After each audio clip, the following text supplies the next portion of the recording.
Wag puro chicken curry ang gawin natin mga marikoy. Gumawa rin tayo ng fish curry.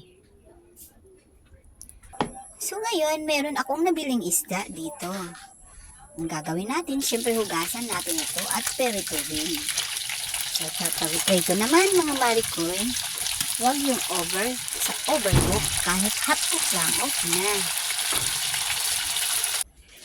At habang nagpiperito tayo mga marikoy, i-prepare na natin yung ating sangkap na gagamitin sa ating fish curry.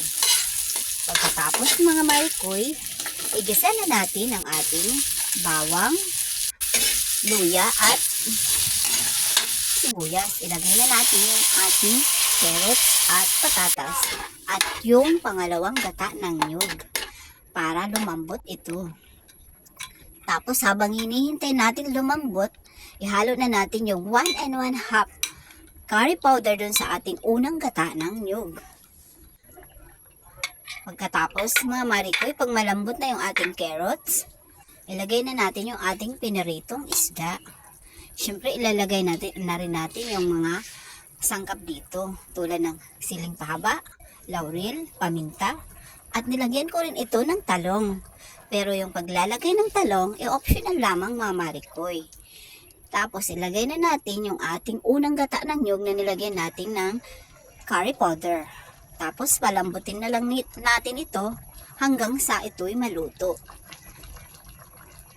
Kung nanonood kayo hanggang dito, mag-comment down below para sa susunod kong video ma-shoutout ko kayo. At malaman ko rin kung hanggang saan umabot yung aking video. Sulat na lang kung taga saan kayo mga marikoy. At yun nga, luto na yung ating fish curry. Napakasarap. O diba, sabaw pa lang, ulam na. Subukan nyo kaya mga marikoy. Salamat sa panonood.